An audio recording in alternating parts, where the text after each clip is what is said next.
This is our Chapter 1 presentation of the Blue Ocean Strategy. My name is Jami Williams. I'm Jacob Grubb. And I'm Mitchell Zimmerman.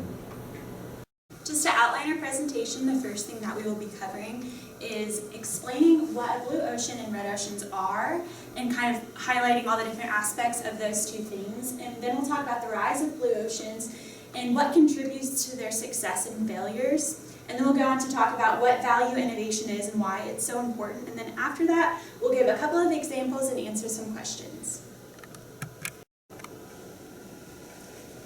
Okay, so on this slide, Jamie and I are going to discuss the differences between red and blue oceans. I'm going to take the red, then she's going to go to the blue. So starting with red oceans, companies who use this strategy, they're going to know their marketplace really well. They've been in it for a while, plenty of companies are in it, they can monitor it pretty easily. Then their strategic positions, they're either going to be low cost or differentiation, they're not going to be both. Because of this, they want to follow all the rules in the marketplace and they know that their boundaries really well. They don't want to stray from it because there's so many companies in this marketplace. Because there's so many companies in this marketplace, all their products are starting to become commodities, which is also a reason why there's such a finite amount of market share in this industry and all the companies are competing for it. Okay, and then for blue oceans, what's kind of interesting about them is that they've been around for quite a while, but they just haven't been recognized or labeled. They come from within the parameters of red oceans, so what they'll do is they'll take the outline from the original red oceans, which, like he said before, are very outlined, very structured, and then they'll expand upon that and they'll try to grasp a new market area, market share, because the thing with blue oceans is that it's an uncharted market space, so there is a high risk because there's not a guaranteed amount of success, but it can happen, and when it does, there's very much opportunity for profitable growth and demand creation. The important thing about a blue ocean as well is the strategic move and the positioning that a company decides to take when implementing it. They also take an integrated strategy, meaning they combined both low cost as well as differentiation strategies in their implementation, and there's irrelevant competition, meaning that because it is such an unknown area, hence the blue ocean, they don't know, I guess, what is ahead of them.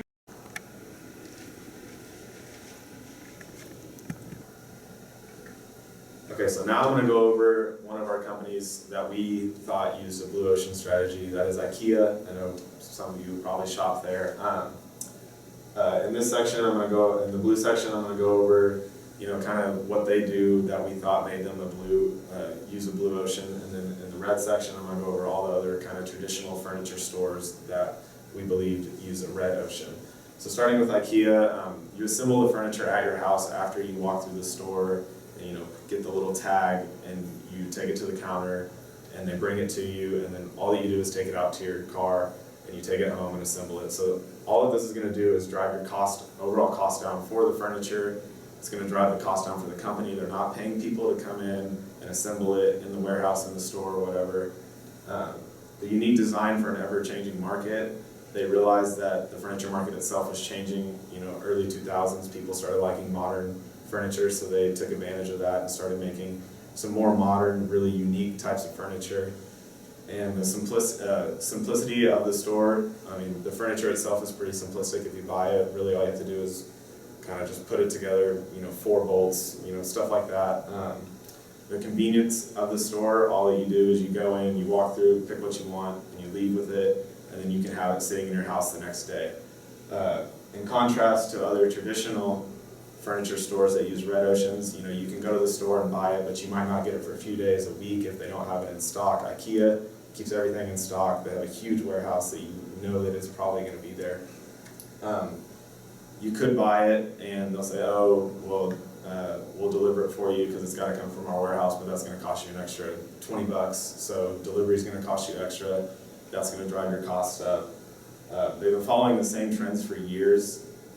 Rooms to go, stuff like that. They've been kind of producing just the same furniture. They haven't really made that huge switch like IKEA has over to the modern, more successful type of furniture right now.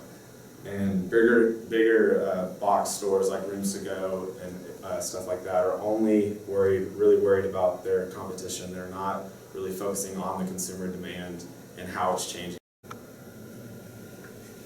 Alright, so now I'm going to go over kind of how IKEA has fared during this recession that we've had. This is a graph that goes all the way back to 2001 up to 2013, but you can start it in 2008 or 7, whatever you choose, wherever you think the recession hit. We believe, you know, the 2008 to 2009 year, I think, is when most companies took their biggest hit during the recession. And that shows true in this graph for IKEA. They still managed a profit. As you can see on this graph, they've been growing ever since 2001, and they're starting to pretty much take over the furniture industry. In 2008 to 2009, that year, they took their biggest hit. They only made 300 million euros, still a positive profit. They are an international company, so all their financial statements are in euros. And then this is just a quote that we got from academia.edu. It says, IKEA's blue ocean strategy, mainly found in its cash and carry retailing, cost-cutting philosophy, unique simplicity, and corporate culture. So that kind of describes IKEA's blue ocean, basically, and how they were able to attain that.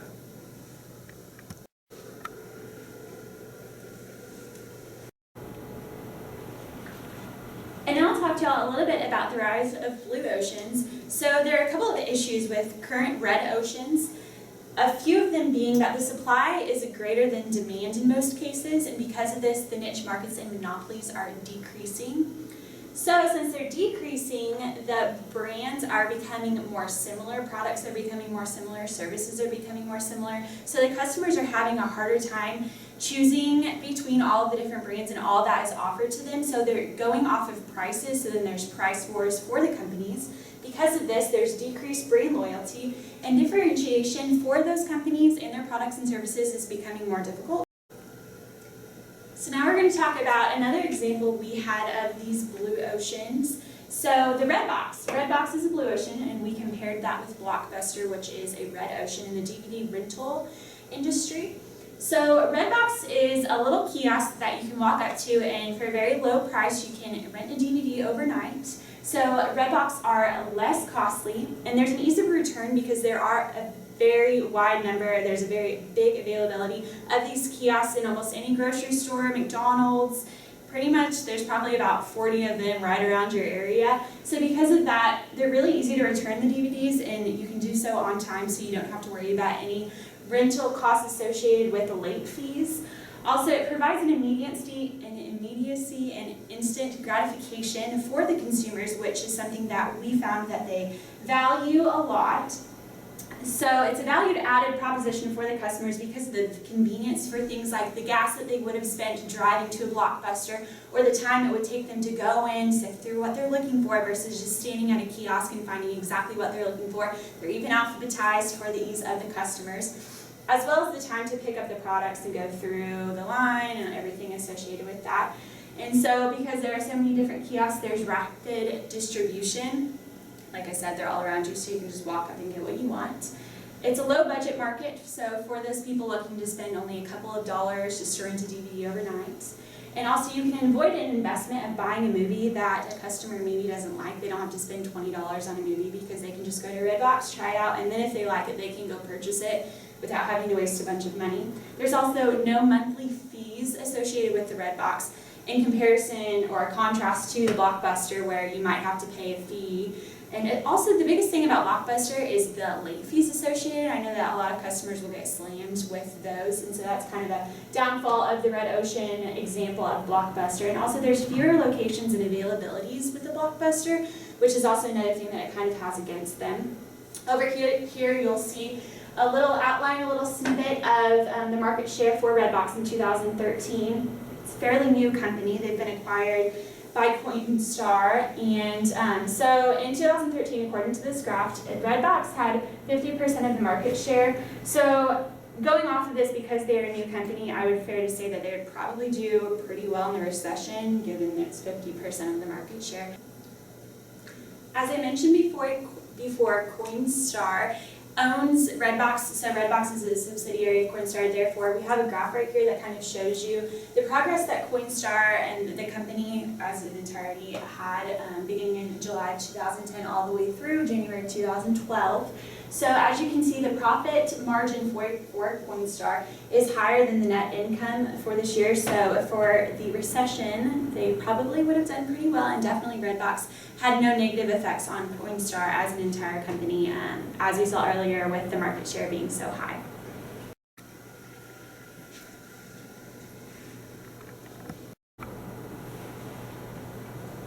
Okay, so next I'm going to talk about two keys that the book stressed the most. It was value innovation and value cost trade-off. Starting with the first one, value innovation, basically the general idea of value innovation is making the competition irrelevant by using the balance between value and innovation. When I talk about this, having too much value is going to lead to not a sufficient enough product, therefore a customer is not going to want to buy it. Having too much innovation is going to lead to overshooting the customer's expectations and possibly the willingness to pay. Now, moving on to the second one, value cost trade-off. This was again stressed many times, and I noticed throughout the book that they said this line multiple times. So basically the general idea of value cost trade-off is having the correct alignment of utility, price, and cost positioning is the best way in order to achieve sustainability. Now lastly, I'm going to leave you off with two extra definitions. We're going to talk about reconstructionist view and structuralist view. When I talk about reconstructionist view, that's basically pertaining to blue oceans, which means that the boundaries have not been set. When I talk about structuralist view, using the keyword structure, that's talking about red oceans, which basically means that the boundaries have been set and the standards have been set as well. So next we're going to talk about our third company. We chose Southwest Airlines. Basically, the reason we chose Southwest Airlines is their business plan is very simple. They're trying to get customers from point A to point B. And that's kind of what they picked as their new target market, which not other airlines are trying to do. Another great thing about Southwest is basically during the recession they were able to stay on top due to two main things. That would be fuel price hedging and committing to one type of plane, Boeing 737. So when I talk about jet fuel price hedging, basically the main idea of that is Southwest will partner up with either a bank or financial firm, and it's basically all set up on a betting arrangement. One, either Southwest or the bank is going to bet high or bet low, and vice versa for Southwest. And the loser pays the difference between the actual price and the bet that they made. So as you can see, since they were able to be sufficient enough with this strategy throughout the recession, they won more than they lost. The second main thing I like to talk about is only having one type of plane. That's a Boeing 737. There are four main reasons that their CEO stressed tremendously, and that would be that when buying one type of plane, manufacturer eventually is going to give you a discount. Well, that happened. They got a manufacturer discount from Boeing, and over time, that's basically going to lead them up to having a free plane. Second is that the technician and mechanics they have working for them. When you have one type of plane, a technician or mechanic only has to be trained for that one type of plane. So any mechanical or failure or issue or anything that comes apart, they know exactly what to do. Third thing would have to be inventory. When we talk about inventory, basically, again, having one type of plane, you only need one type of inventory, of parts for that certain plane. So there, again, it cuts back on costs, confusion for mechanics and technicians. Lastly, I like to stress is the CEO again said something about how their planes are interchangeable. And what he meant by that was if a plane, for some reason, they didn't have a part or the mechanic couldn't fix it, if they had another plane on layaway or a plane that was just set aside that they could use, they basically can swap those two planes. And the reason is they're the exact same plane. They have all the same occupancy. If any other issues were to come about, they're the same exact plane, they can fix it right then and there. Which again, it's going to cut on costs, and then it's also going to allow the customers to arrive still on time, which that's going to keep the customers with that company. Lastly, I was talking about value innovation. When we were stressing about value innovation, I would say the value innovation that Southwest uses is, again, finding that target market for everyone, and that target market being everyone. What I mean is, before Southwest even came into the airline industry, any person who wanted to fly, you basically had to be wealthy. You had to have the money to fly because airfare was very expensive.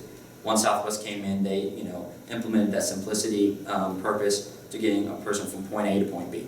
Again, over time, they've supported that by you're allowed to check 2 free bags, again, low fares, and lastly, they cut their service or their customer service basically down to the minimal. So you basically have just enough service from the airline industry to get you from point A to point B, so that cuts back on any hidden fees or costs. And last about Southwest, I just want to talk about their revenue. Basically, when you look at the graph, you can see right here that, Southwest was hit in the recession. Every company was, but they were still able to maintain a profit. And then after they implemented the one plan strategy and the price fuel hedging, they were able to drastically increase their profit and continue to rise for the next couple of years. And for just kind of the last little tidbit, so we have an example here that is an opportunity for a red ocean. So basically what we're going to do is we're going to go walk you through the steps from a red ocean to a blue ocean back to a red ocean. So an idea that we thought of was something that's geared towards college students. It starts out as something that's geared towards everyone into something that's geared more towards college students, that being the transportation industry. An example that we thought of were taxis in and around Fayetteville in this area, or just any college campus in general. So as Jamie said, the transportation industry started out as a red ocean. Taxi services, they're competing with each other. Green Cab, just the Fayetteville taxi service. They're competing with each other. Well, we noticed a switch to a blue ocean, kind of geared more towards college kids and younger people with the creation of Uber and Zipcar and things like that. So basically Uber is just a cheaper version of taxis. Anybody can drive an Uber car. You just have to go online and send them your driver's license, insurance, and it has to be like a black car or a certain type of car. But you don't have to go through the city to get your taxi license or anything like that. So it narrows down on the cost. Basically, you pay on your phone, and that goes to the driver's account, and Uber keeps a certain percentage, and then the driver keeps a certain percentage.